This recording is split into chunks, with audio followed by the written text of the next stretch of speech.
할렐루야. 대단히 감사합니다. 우리 옆에 있는 분들과 인사하십시다. 할렐루야. 반갑습니다. 오늘 주신 하나님의 말씀은 열왕기하 5장, 지난주하고 똑같습니다. 열왕기하 5장 20절부터 27절까지 말씀입니다. 구약성경 569면 열왕기하 5장 20절부터 끝절 27절까지 우리 함께 읽겠습니다. 하나님의 사람 엘리사의 사환 게하시가 스스로 이르되 내 주인이 이 아람 사람 나아만에게 면하여 주고 그 가지고 온 것을 그 손에서 받지 아니하였도다. 여호와의 사심을 가리켜 맹세하노니 내가 저를 쫓아가서 무엇이든지 그에게서 취하리라 하고 나아만의 뒤를 쫓아가니 나아만이 자기 뒤에 달려옴을 보고 수레에 내려서 맞아 가로되 평안이냐? 저가 가로되 평안이니이다. 우리 주인께서 나를 보내시며 말씀하시기를 지금 선지자의 생도 중에 두 소년이 에브라임 산지에서부터 내게 왔으니 저희에게 은 한 달란트와 옷 두 벌을 주라 하시더이다. 나아만이 가로되 바라건대 두 달란트를 받으라 하고 저를 억제하여 은 두 달란트를 두 전대에 넣어 매고 옷 두 벌을 아울러 두 사원에게 지음에 저희가 게하시 앞에서 지고 가니라.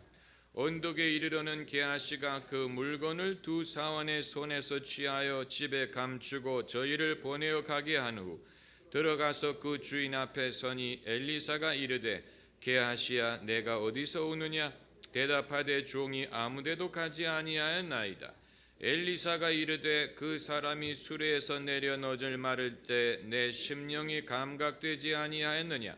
지금이 어찌 은을 받으며 옷을 받으며 감람원이나 포도원이나 양이나 소나 남종이나 여종을 받을 때냐? 그러므로 나만의 문둥병이 내게 들어 내 자손에게 미쳐 영원토록 이르리라. 게하시가 그 앞에서 물러나오매 문둥병이 발하여 눈같이 되었더라. 아멘. 게하시의 잘못은 크게 세 가지가 있습니다. 첫 번째는 자기 주인 엘리사의 너그러움을 잘못 이해한 것이고, 두 번째는 나아만의 예물을 탐한 것이고, 세 번째는 주인 엘리사의 뜻을 잘못 전달한 것입니다. 이것을 misrepresent, 잘못 전달하다라고 말합니다. 알고 그랬을 수도 있고 모르고 그랬을 수도 있는데 결과적으로는 마찬가지입니다. 그 주인 엘리사의 의도를 나아만에게 잘못 전달한 것입니다. 오늘날 의사의 의료 과실이 있고 금융권이 과실을 범할 때도 있지만 성직자가 과실을 범할 때도 있습니다. 그런데 아직 우리나라에서는 성직자의 과실에 대하여 손해배상 청구를 하는 일이 많이 있지 않습니다. 우리는 흔히 성직자의 과실이라고 하면 무슨 성추행이라든가 또 이 횡령 같은 도덕적인 문제를 생각하기가 쉬운데, 그보다도 더 큰 피해를 가져다 주는 것은 신학적인 과실입니다. 성직자의 신학적인 과실입니다. 다시 말하면 주님의 뜻을 왜곡해서 성도들에게 잘못 전달하는 것입니다. 이것이 어떤 도덕적인 과실보다도 더 큰 타격을 가져다 줍니다.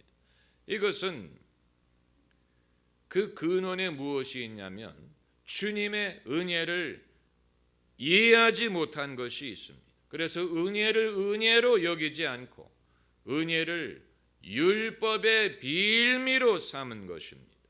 엘리사는 분명히 나아만의 예물을 원하지 않고 탐하지 않았는데 게하시는 나아만의 예물을 탐낸 것뿐만이 아니고 엘리사의 이름을 빌어서 예물을 요구했고, 나아만은 엘리사의 뜻인 줄로 생각하고 게하시에게 예물을 바쳤습니다. 그러나 그것은 엘리사의 뜻에 의한 것이 아니었습니다. 오늘 본문 첫 절에 게하시가 스스로 이르되, 이 말이 임의로 한 것이라는 것을 보여줍니다. 20절에 하나님의 사람 엘리사의 사환 게하시가 스스로 이르되, 이건 엘리사가 한 말도 아니고 하나님이 주신 말씀도 아니고 자기 임의로 이런 생각을 하고 이런 뜻을 갖게 되었다는 얘기입니다. 오늘 목회자의 과실을 말하는 데 있어서 굳이 금전적인 면을 강조하려고 하지는 않습니다. 이것은 하나의 예에 불과합니다. 그 이외에도 여러 가지 다른 신학적인 과실로 인하여 성도들에게 끼치는 여러 종류의 피해가 있습니다. 헌금뿐만이 아니고 다른 여러 분야에 대해서 예수님이 지어주시지 않는 짐을 예수님의 이름을 빌려서 성도들에게 지어주는 성직자들이 많이 있다는 것이고, 이것은 신앙적인 과실에 해당하는 것입니다.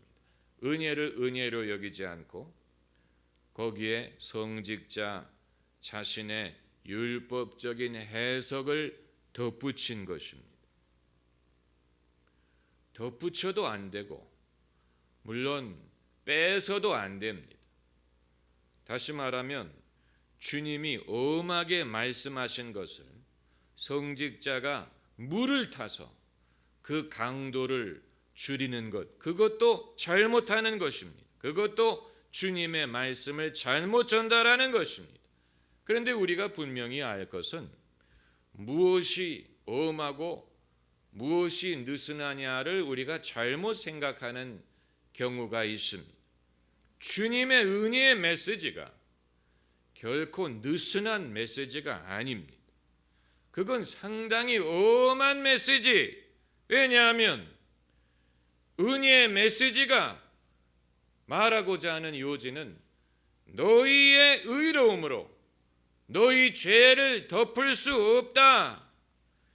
너희 자신의 행위로 너희 죄를 덮으려고 하지 말아라. 오직 주님의 은혜만을 의지하고 주님의 은혜만을 믿고 주님의 은혜만을 자랑하라. 이것은 엄한 메시지. 이보다 더 엄한 메시지는 있을 수가 없는 것입니다. 왜냐하면 사람에게 유두리를 두지 않기 때문에, 사람이 자기가 추구할 수 있는 것을 허락하지 않습니다. 그것이 우리의 의로움이든 우리의 어떤 행위든 간에 예수님 이외에도 구원의 길이 있다고 주장하는 사람들이 인용하기 좋아하는 성경 구절이 사도행전의 백부장 고넬료 이야기입니다. 그가 이방인이었지만 그가 경건한 사람이어서 백성을 많이 구제하고 항상 하나님께 기도했더니 고넬료의 기도와 구제가 하나님께 상달되었다. 이 구절을 사람들이 인용해서 봐라, 이방인이지만 이방인의 기도를 하나님이 받지 않았느냐. 그가 예수를 믿지 않았지만 그의 구제와 그의 기도가 하나님께 상달되었다고 하지 않았느냐. 교회 바깥에도 구원이 있고 기독교 밖에 있는 사람의 기도도 하나님이 들으시고 그 구제를 받으신다는 얘기가 아니냐. 그러나 부인할 수 없는 사실은 그 구절을 끝까지 읽어보면 부인할 수 없는 사실은 그런 고넬료도 복음을 들어야 하고 예수님을 믿어야 했다는 사실. 사도행전이 말하고자 하는 게 그게 그런 사람도 복음을 들어야 했고 예수님을 믿어야 했다는 것. 오죽하면 하나님이 천사까지 보내서 베드로와 연이 닿게 하십니까? 그래서 베드로의 입을 통해서 복음을 듣게 하신 거예요. 그러니까 고넬료가 복음을 듣고 예수님을 믿기 전까지는 아직 하나님의 자녀가 아니었어요. 하나님의 자녀가 아니었다는 증거가 어디 있느냐? 그들이 복음을 들을 때 비로소 성령이 말씀 듣는 모든 사람에게 내려오셨다라고 했습니다. 성령이 임하신다는 것이 우리가 하나님의 자녀가 되었다는 증거예요. 할렐루야. 성령이 우리의 영과 더불어 우리가 하나님의 자녀임을 증거하신다라고 했습니다. 성령으로 거듭난다는 말이 바로 그것입니다. 성령이 우리에게 임하시기 전까지는 우리가 하나님의 자녀가 아니에요. 고넬료의 구제와 기도가 하나님께 상달하기는 했지만 그도 예수님을 믿어야 했어요. 오죽하면 신비한 방법을 통해서 복음을 들을 수 있는 기회를 하나님이 열어주셨겠습니까? 참고로 그 구절에서 우리가 발견할 수 있는 것은 천사가 복음을 들을 수 있는 기회를 소개하지는 했지만 천사 자신이 복음을 전하지는 못했다는 사실. 만약에 천사가 할 수 있다면 했을 거예요. 그러나 복음을 전할 수 있는 권한은 교회와 믿는 사람에게 있습니다. 주께서 그 권한을 당신의 제자들에게 주셨어요. 천사가 복음을 전할 수 있는 것이 아니에요. 천사는 오로지 복음을 들을 수 있는 길을 열어주고 복음을 전할 수 있도록 도와주는 역할을 할 수는 있지만 복음을 전하는 그 행위 자체는 그리스도인들만이 할 수 있습니다. 여기에 이제 우리의 사명의 위대함을 우리가 발견할 수가 있는 것입니다. 그래서 성직자의 역할은 바로 이 하나님이 주시는 은혜의 범위 안에서만 해당한다는 사실을 알아야 됩니다. 이 예수님의 은혜를 전달하고 가르치는 그 범위 안에 목회자의 권위가 존재합니다. 그것을 벗어나지 않습니다.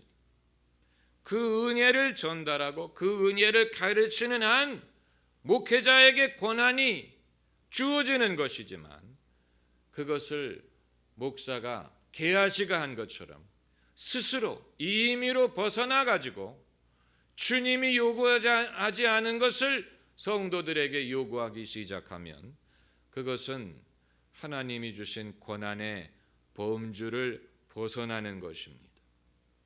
이 대한민국뿐만이 아니고 교회가 성장하는 국가들, 이 미국, 라틴 아메리카, 아프리카 같은 나라에서 지난 수십 년 동안 유행했던 신학교 과목이 무엇이었는지 아십니까?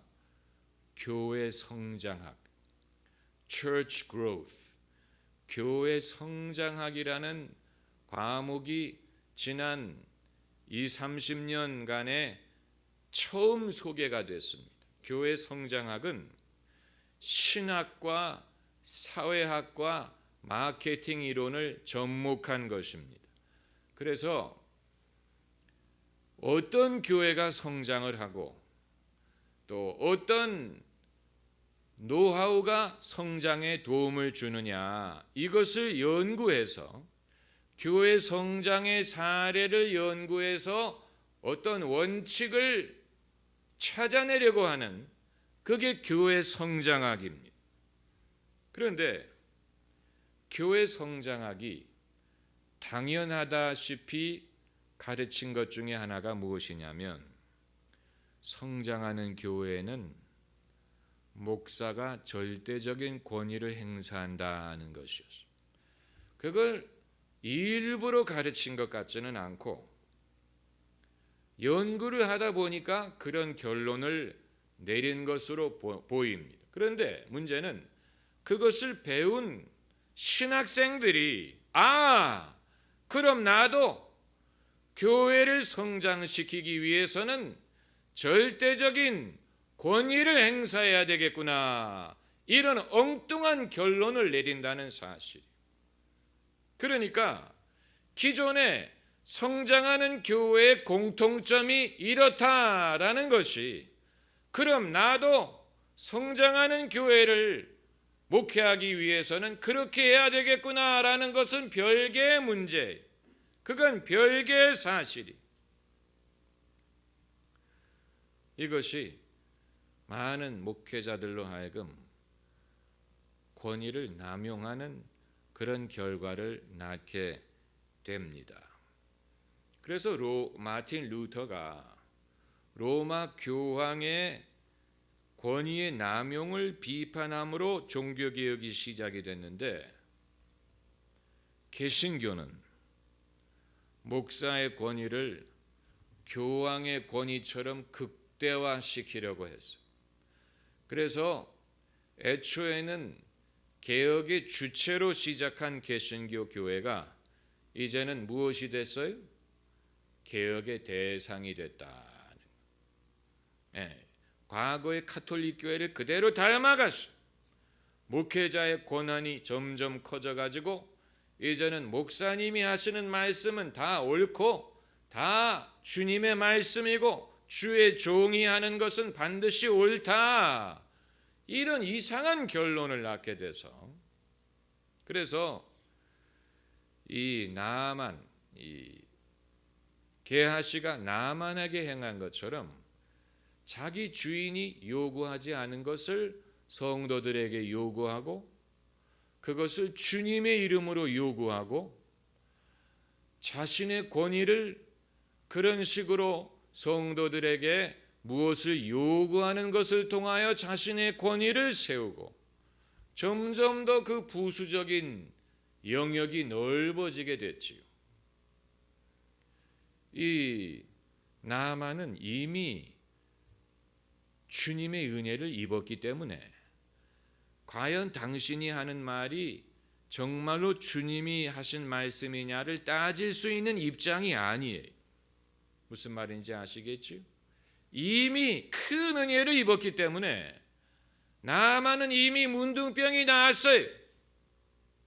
그렇기 때문에 게하시가 와서 무엇을 요구하든 그것을 거부할 수 있는 입장이 아니에요. 게하시의 하는 말이 정말로 주님이 주신 말인가를 따질 수 있는 입장이 아니에요. 그렇기 때문에 실수를 했다면 나만이 실수한 게 아니고 게하시가 잘못한 것입니다. 오늘날 성도들이 잘못한 것은 많지 않아요. 성도들이 잘못한 것은 분별력을 결여한 것, 그게 잘못이. 그러나 그들은 주님의 주시는 은혜를 이미 누린 바 되었기 때문에 당신이 우리에게 요구하는 것이 정말로 주님으로부터 말미암느냐를 따질 입장이 아니에요. 그렇기 때문에 목회자의 양심이 더 중요한 것입니다. 목회자의 양심. 이 엘리사는 나아만에게 절대적인 위치에 있는 사람. 왜냐하면 그의 불치병을 고쳐줬기 때문에. 하나님 같은 존재. 하지만 엘리사는 자기의 역할이 어디서 끝나는지를 분명히 알고 있었어요. 내 역할은 여기까지다. 그리고 평강 중에 나아만을 돌려보냈어요. 엘리사의 역할은 끝난 거예요. 그런데 게하시가 추가로 무엇을 요구했어요? 그게 바로 하나님이 주신 권한을 벗어나는 것입니다. 이 목회자가, 제가 오늘 말씀드리는 것은 이제 목회자에게 해당되는 것이지만 평신도들도 알 필요가 있습니다. 왜냐하면 평신도도 목회자만큼 교회에서 많은 시간을 보내고 또 평신도들도 목회자만큼 교회에 대해서 많은 관심을 갖고 있고, 또 이것은 굳이 목회자와 평신도의 이 구별을 요구하는 그런 내용이 아닙니다. 왜냐하면 나만이 이 사실을 몰랐기 때문에 게하시의 말이 엘리사의 말인 줄로 오해한 것입니다. 몰랐기 때문에 오해한 것입니다. 평신도들도 이것이 정말로 주님으로 말미암은 것이지. 할렐루야. 목회자가, 저도 한참 목회를 하고 많은 경험을 쌓고 성경 말씀을 연구하고 또 교계에 일어나는 일들을 지켜보고 그러면서 제가 깨달은 것입니다마는, 이 목회자들이, 신학생들이 배우지 못하는 것은, 어느 누구도 분명하게 가르쳐주지 않는 것은, 교회에서 목회자가 성도들에게 어떤 요구를 하는 것이 정당한가, 어떤 봉사를 할 것과 어떤 식으로 교회 삶에 참여하고 협조하고 성도들에게 무엇을 요구하는 것이 정당하고 바른가에 대한 분명한 지침을 가르쳐주는 사람이 별로 없다는 사실이, 신학교에서 그것을 가르쳐주지 않습니다. 그 결과로 대부분의 목회자들이 목회를 할 때 성도들과 줄다리기를 합니다. 줄다리기에 누가 잡아당기나 성도들과 줄다리기를 해요. 그 자체가 잘못된 것입니다.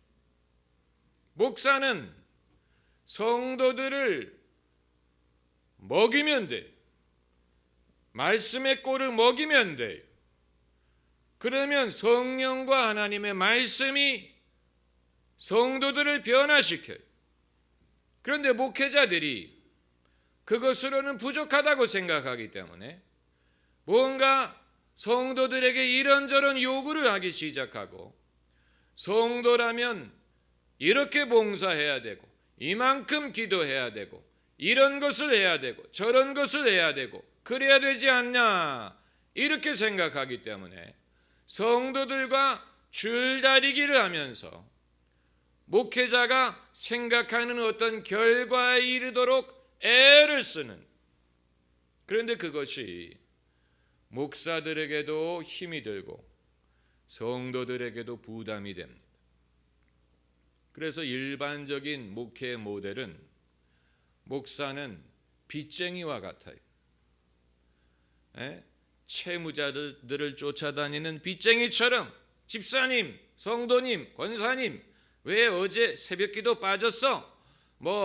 열심히 나와야지, 봉사에 전도해야지, 이거 해야지 저거 해야지, 그래가지고 천국에 가겠나, 이런 식으로 목사들은 늘 빚쟁이가 쫓아다니는 것처럼 요구하고, 성도들은 채무자가 쫓김받는 것처럼 늘 부담스러워하는, 그러다 보니까 목회자하고 같이 마주 앉아서 식사하는 것조차도 부담스럽게 생각하는 교인들이 많아요.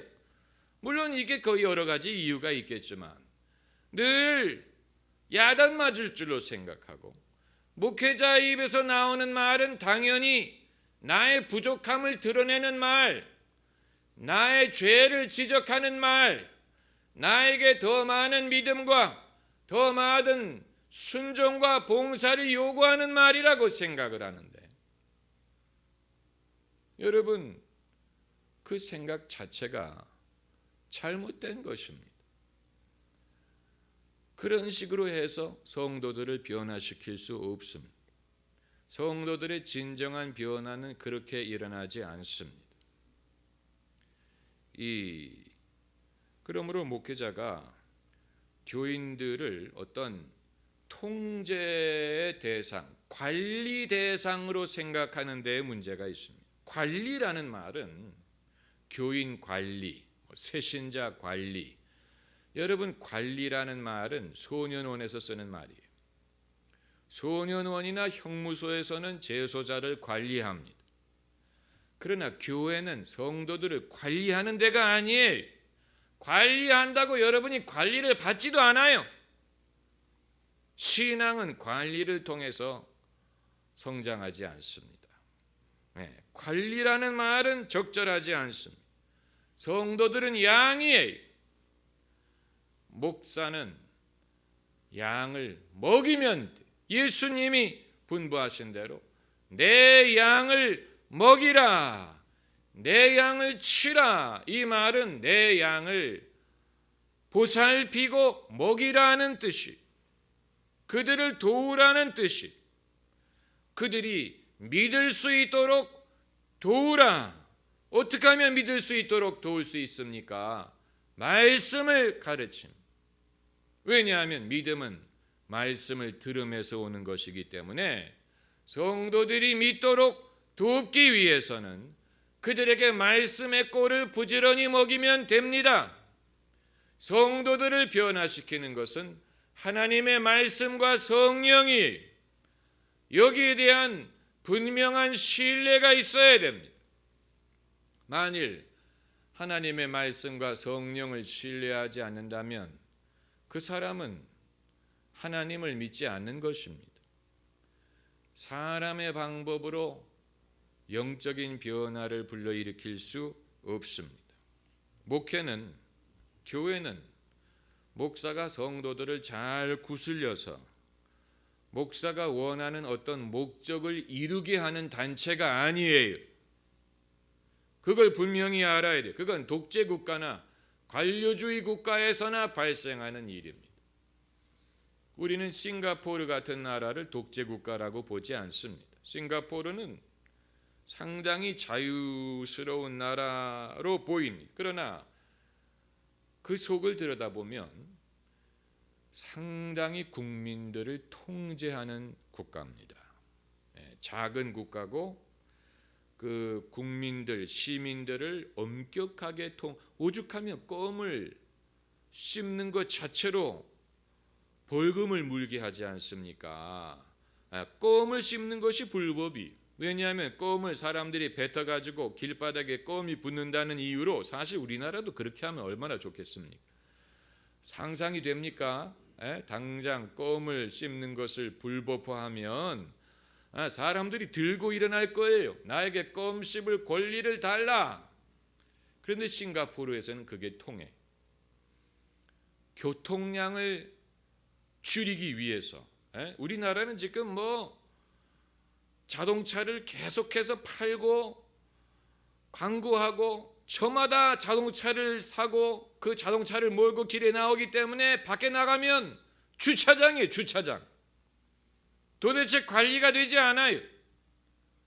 그러나 싱가포르는 그 정부가 봐서 요즘에 교통량이 너무 많다. 그러면 어떻게 하냐면 자동차세를 올려요. 싱가포르는 자동차 값보다 그것을 살 때 내는 세금이 더 비싸요. 그래서 아무나 차를 못 사요. 그게 국민을 통제하는 한 가지 방법이. 그들은 그런 여러 가지 방법을 통해서 국민들을 통제,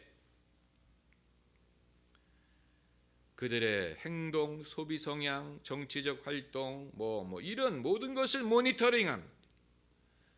정부가 원하는 어떤 목적을 이루기 위해서 국민들이 협조하도록 통제하는 이런 방법을 이제 사회공학이라고 부르죠. Social Engineering, 대민 공작 이런 것입니다. 어떻게 하면 국민들을 음으로 양으로 통제해서 국가가 원하는 그런 목적을 이룰 수 있도록 협력을 받아내느냐. 만약에 교회가 그런 식으로 한다면, 여러분, 예수님은 제자들에게 어떻게 하면 성도들을 관리할 수 있는지에 대한 그런 노하우를 가르치지 않았어요. 이런 식으로 하면 교인들이 따라온다. 이런 식으로 하면 교인들 분위기를 잡을 수 있다. 너희는 이런 식으로 성도들을 통제해라. 이런 식의 노하우를 가르치지 않았습니다. 그건 예수님의 방법과는 거리가 멀어요. 예수님은 그런 방법을 사용하지 않으셨어요. 그런데 오늘날 교회를 부흥시키고 성장시키고 교회의 어떤 목적을 이루기를 원하는 목회자들이 성도들이 그 일에 적극 협력하게 하기 위하여 이런저런 방법을 사용하죠.